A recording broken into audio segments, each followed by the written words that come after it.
వరంగల్ జిల్లా పాతచెన్నూరు పాలకుర్తి నియోజకవర్గ మాజీ ఎమ్మెల్యే డాక్టర్ నేమురుగొమ్ముల సుధాకర్ రావు కన్నుమూశారు.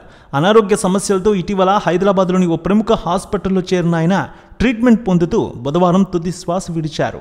మహబూబాబాద్ జిల్లా పెద్దవంగర మండలం వడ్డకొత్తపల్లి గ్రామానికి చెందిన సుధాకర్ రావు 1999లో చెన్నూరు నియోజకవర్గం నుంచి టీడీపీ తరపున ఎమ్మెల్యేగా ఎన్నికయ్యారు. 2004లో శ్రీనివాసరావు చేతిలో ఓటమి పాలయ్యారు. సుధాకర్ రావు 2014 ఎన్నికల ముందు బీఆర్ఎస్ పార్టీలో చేరారు.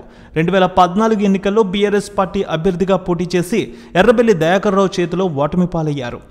2023 ఎన్నికల ముందు వరకు సుధాకర్ రావు ఆరోగ్యశ్రీ ట్రస్ట్ చైర్మన్ పోస్టులో ఉన్నారు. సుధాకర్ రావు మరణం పట్ల బీఆర్ఎస్ చీఫ్ మాజీ ముఖ్యమంత్రి కేసీఆర్ విచారం వ్యక్తం చేశారు. ఆయన కుటుంబ సభ్యులకు సానుభూతి తెలియజేశారు. డాక్టర్గా, ప్రజాప్రతినిధిగా సుధాకర్ చేసిన సేవలను కేసీఆర్ కొనియాడారు. మాజీ మంత్రి ఎర్రబెల్లి దయాకర్ రావు ఆసుపత్రికి చేరుకుని సుధాకర్ రావు కుటుంబ సభ్యులను పరామర్శించి ప్రగాఢ సానుభూతి తెలిపారు. జిల్లా నాయకులు అందరూ కూడా ఆయనకు సంతాపం తెలిపారు. ఒక మంచి డాక్టర్ను, రాజకీయ నాయకుడిని కోల్పోవడం నియోజకవర్గ ప్రజలకు తీరని లోటన్నారు ఆయన. సుధాకర్ రావు మృతి పట్ల మాజీ మంత్రి హరీష్ రావు కూడా విచారం వ్యక్తం చేశారు. ఆయన ఫ్యామిలీకి సానుభూతి తెలియజేశారు. వరంగల్ జిల్లా పాతచెన్నూరు పాలకుర్తి నియోజకవర్గ మాజీ ఎమ్మెల్యే డాక్టర్ నేమురుగొమ్ముల సుధాకర్ రావు కన్నుమూశారు. అనారోగ్య సమస్యలతో ఇటీవల హైదరాబాద్లోని ఓ ప్రముఖ హాస్పిటల్లో చేరిన ఆయన ట్రీట్మెంట్ పొందుతూ బుధవారం తుది శ్వాస విడిచారు.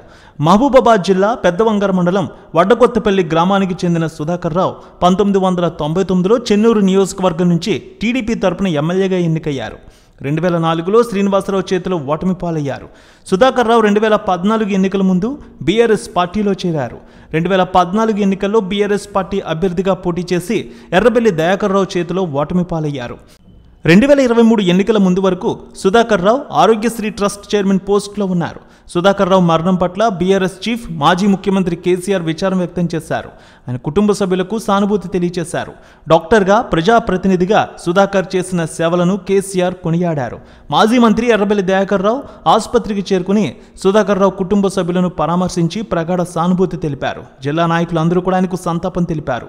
ఒక మంచి డాక్టర్ను, రాజకీయ నాయకుడిని కోల్పోవడం నియోజకవర్గ ప్రజలకు తీరని లోటన్నారు ఆయన. సుధాకర్ రావు మృతి పట్ల మాజీ మంత్రి హరీష్ రావు కూడా విచారం వ్యక్తం చేశారు. ఆయన ఫ్యామిలీకి సానుభూతి తెలియజేశారు.